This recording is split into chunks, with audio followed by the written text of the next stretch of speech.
Yo, what is going on, everyone? Welcome back to the channel, man. It is your boy Maziar here, and we are back with another Clash of Clans video. And guys, onto this video, we're gonna be jumping into our war, which we had in the round of 64 in the French Cup tournament, Rock Masters tournament, basically. And we're gonna jump into it. There was an interesting attack that actually happened twice. So I don't know if it's going around or people just found out about it, but I have never seen this. So we're just gonna jump into it. I'm gonna show you how exactly it's done, and you saw from the thumbnail and the title, it is gonna be Dragon Riders with dragons, which is gonna be HYDRA, of course, if you are familiar with that name. But if you're not, it's dragons and dragon riders. But we're doing a super archer blimp with it as well. This is not my attack, I haven't done it, so my friend did it, and the enemy clan did it on us. So I'm going to show you some attacks, and also I'm going to show you my own attack on this war, and then we're going to see the results and what happened and where we are right now in the tournaments. Alright, we are on the first base, and guys, this is their #1 base. So it's not maxed, you can tell. Obviously, we were kind of better than them in the defense wise, as in like we were maxed more than them, I can say. But look at the army. We have the super archer blimp with the warden ability, guys. This is something you don't see with the HYDRA. Maybe you have seen it once, maybe if they attacked you, but it's interesting because you can even fly into this poison tower but go past it and land nicely.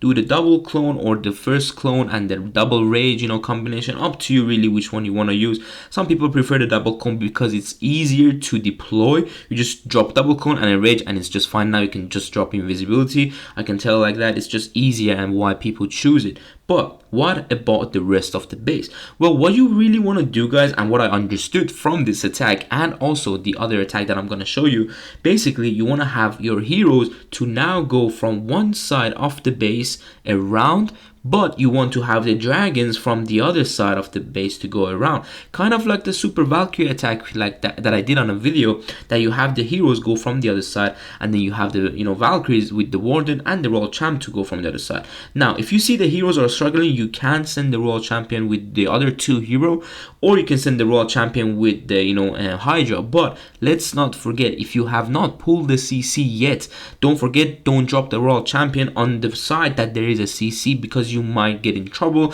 The hound might come up, and you have no titan here, guys, in this army, of course, so that might be a trouble overall to you and your attack. But you can already see how crazy this attack is going. Of course, now we're approaching the core. There's enemy queen, there's a scatter, there's a single, and there's traps probably, so we're gonna lose a few dragons, but we still have those 3 heroes alive. Well, now it's 2, but yeah, we have 2 heroes alive. King is gonna go down later on, but take a look at that queen behind the king, guys. It's super, like, it's just super crazy basically, and so much value. And if you take out the monolith, this attack is just too strong, because the monolith, if it stays up, most likely it's gonna at least kill a few dragons, or it's gonna kill completely one of your heroes. Like, you can just tell one of my heroes is gonna die if the monolith is staying up. So make sure you either take it out with, let's say, the first loons like here that they are coming forward if the monolith is here, let's say, or you take it out with the archers. But you see how this player, I'm gonna pause it, they didn't go with the blimp from this side, because there is a much more risk of a tornado being around these areas like here. But they went now from the angle. So this angle, there is not a single person in this Clash of Clans game that they're gonna put a tornado right around here. Like, that's just something that never happens. That's why if there is a monolith here that we saw, like out here, you can angle the blimp and try to miss the tornado. And you know how to work with that if you keep on practicing. I'm just gonna explain it like that. But let's go to the next attack. We're gonna have similar attack to this and see what happened there. Alright, we are on the other base, and guys, this is, this base was not meant to be on this war anyway, so I'm not gonna lie to you on that, because this base, I'm gonna tell you this, one of our players, we told him to show the base. We always say, guys, let me know your base so we can work the traps out and see what we can do. But this player, his Wi-Fi was bad and stuff, so they didn't show us their base, and the base was actually locked, so they couldn't use it. They used another base, and I've never actually seen this base being used, so I didn't know how it's gonna work out. But look at that blimp with the double clone and the rage spell with the invisibilities. They are not going for the town hall, because if they were, they would have gone a bit more forward. But of course, we have a poison tower behind the town hall for such archer attacks. Now this base is getting wrecked. Take a look at how much it's gone. It's literally only 2 scatter left with the Town Hall and the single tower Inferno, which with this strategy, because you have so many dragons and dragon riders, the single tower Inferno really doesn't matter. Because imagine if you had 2 titans or 3 titans. If there is a single tower Inferno, that is at least going to kill 1/3 of your army. Or if there's a hero kind of close to it, it's going to kill the hero. But with this one, you have so much dragons and the Warden is alive. Yes, if you put the Warden on air, this is also a nice thing, because on the ground attacks, you have the Warden on ground. So sometimes if there is an X-bow on the sides and the archers are not reaching, they are going to take out the Warden. So you're never going to have the Warden with your army most of the time. But with the air attack is different, because when you blimp, everything is on air, so the loons take out everything that targets the air as well. And a lot of people, guys, are running the 4 ground expo meta. King locked onto the single locked onto the king, so he is actually gonna pop the king ability very cleverly, and everything going for that town hall. Of course, you have a town hall poison, but take a look at his buildings on the left. This is gonna make everything not go through the poison, but go to the left and dodge the poison for at least a few seconds, and everything is going, kind of smooth. But he's gonna lose out on a few dragons, and he's gonna lose his king later on, hopefully.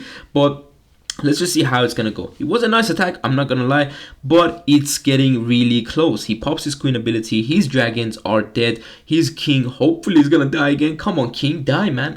I know this is a replay, but this attack is nice. Okay, sometimes you already saw from the previous one that the queen stays alive longer. That's why I'm personally kind of liking this strategy, and I would recommend you, if you are already a dragon rider and a dragon, basically Hydra user, and you missed the Hydra. Because if you actually think about it, we have not received a level for the new dragon rider, we have not received a level for the dragon and the loon. This is crazy. The 3 main the 3 main troops of this army have not received a level. So just imagine if they receive a level, it's gonna be so much more deadlier. And it's just insane how this strategy already works on Town Hall 15. Of course, you need to have a good opener, which is the super archers. But let's go to the next attacks. I'm gonna show you my personal attack. It was just crazy, and everyone on the live stream went crazy about it. So let's just jump into it. Alright, my attack here. I've seen this space and I know where the tornado is. I'm not gonna lie to you here, okay? The tornado is usually on the town hall, like in these 2 little areas. So I'm going with the warden with some loons, but take a look. I'm delaying the blimp so the loons go forward, making sure the warden follows the loons forward. So now I can keep on going forward and then pop the warden ability. I'm gonna pause it. If I would have popped the ability here, you never know, maybe the tornado is really close here, maybe someone changed the traps.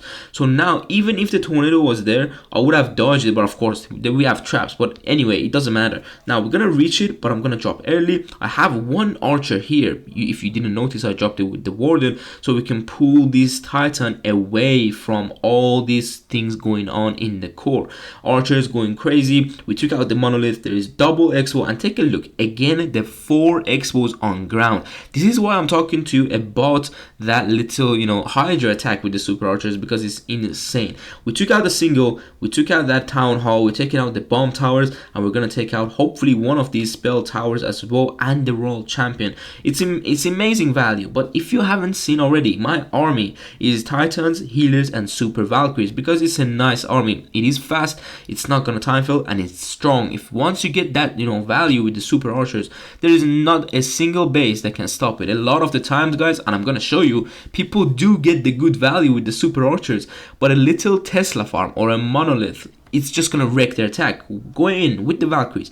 Good thing about this is also the Valkyries, they are super strong and super fast. So if there's a hero, they're just gonna go in and absolutely melt the hero, and one of them is gonna die, and then they drop a rage. It's beautiful. So if you haven't seen this army, I used it in Legends, I used it in another war. I have a guide on it, so I'm gonna link down at the end of this video as well, so you can go and watch it.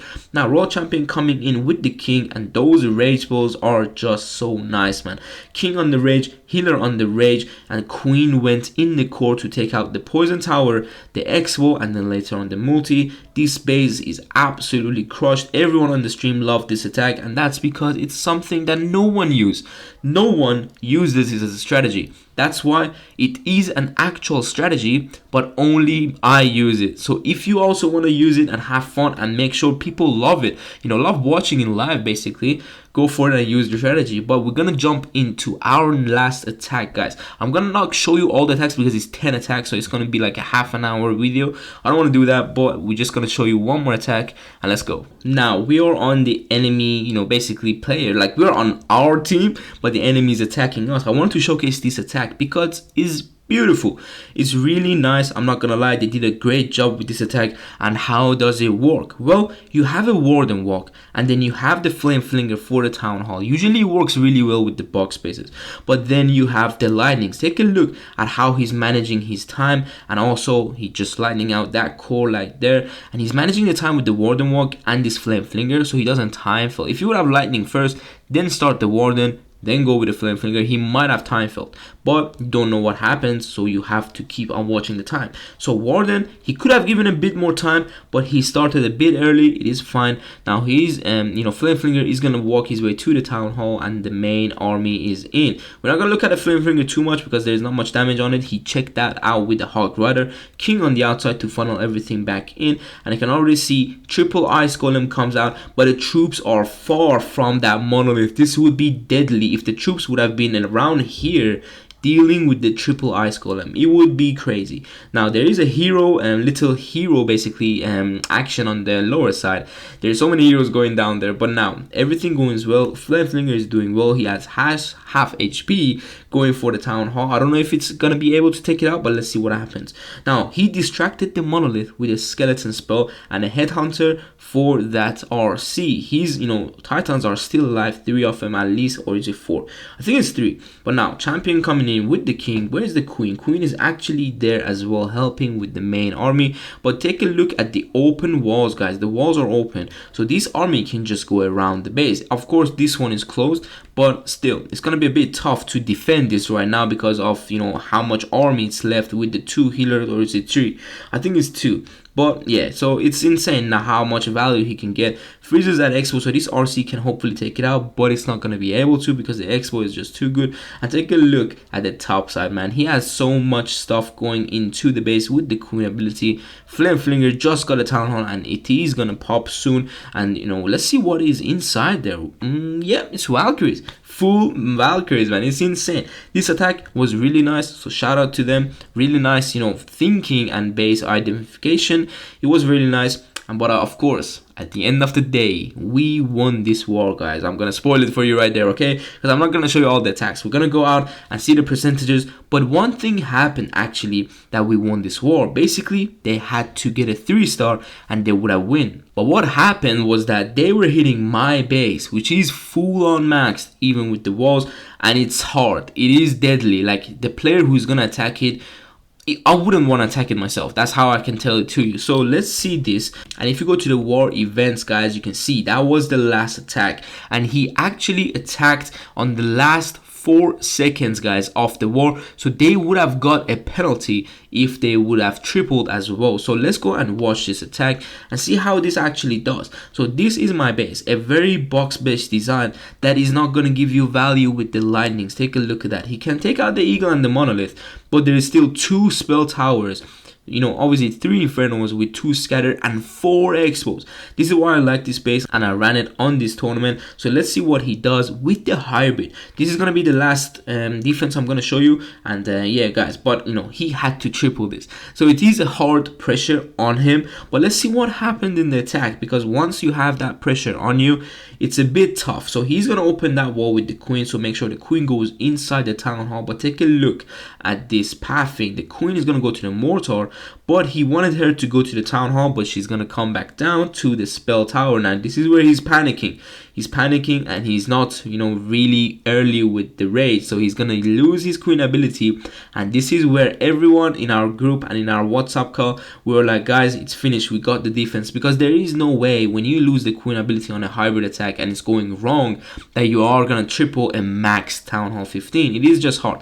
And now his queen just got melted because he was late again on the raid. stage. I think his hands was shaking, I don't know, but this is the pressure, guys, on a tournament. Now he's thinking what to do, and the best thing to do is send the hybrid to the town hall. So he's gonna funnel with the siege barracks and the king, so he can send the hybrid straight into the town hall, the poison tower, the single inferno, and also my CC is still not coming out. So let's see what he's gonna do. Hybrid goes in with the warden. He's delaying the hogs a bit so they can go forward with the hybrid. Does he drop the royal champion with his hogs as well? I think yeah, few more hogs with the royal champion right there. And now the poison tower is gonna go off. Triple Ice Golem is the meta CC, guys. If you are not running Triple Ice Golem, you're missing out, because take a look at how much damage that town, oh my god, did to that defense troops. And now popping the warden ability, and of course everything is gonna stay in the poison,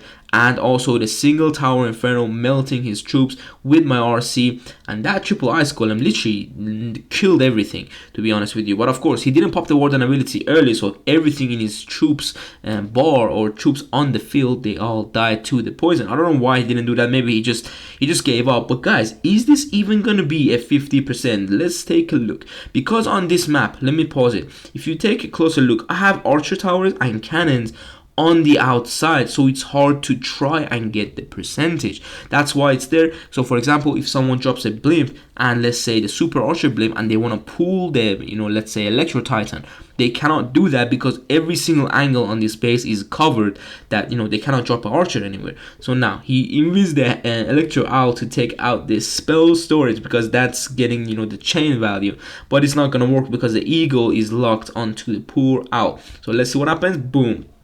He has a heal spell, and I was using a wizard. He could have used the heal spell nicely there a bit earlier, but it just didn't use it. Now we have a healed up minion, took the 50% 2-star for him, and that was the defense we needed to win this war. And of course we won it by 13-12. It was an insane war, I cannot lie to you. This clan was very good, so shout out to them. Their attacks and their plannings was quite nice. Of course we defended them very nicely as well, and we did a pretty good job ourselves, so I'm proud of my boys. And yeah, I mean, we are up to round 32, guys, and there is only 32 teams left out of 256. It's insane how far we just came, and our next match is against Reported Gaming. Yes, a clan that you might actually know it already, or you might not, but if you know it, you know how hard that match is going to be, and it's going to get streamed by, I think, a few streamer. When I see the names of the streamer, I'm going to link down below all their channels and YouTubes or Twitch and everything. So make sure when you watch this video, check the description so you know when we go live basically, and when our match is scheduled. It's up to us, to be honest, but I'm going to put everything in the pinned comment as well, so make sure you open the comments and see that for more information. And guys, that's it for the video. I really hope you enjoyed it. Learned something new, of course, about this strategy, because we have the HYDRA with the super archers, man. I've never seen that again, but it's nice. I'm gonna have the link of the army down below in case you want to copy it. I don't have it currently on me, so I'm gonna have to go and make the army and then link it down below. So yeah, it's gonna be fine, but make sure you copy that. I'm gonna have the CC also there as well. But that's it, man. I hope I see you on the next one, so take care. Peace.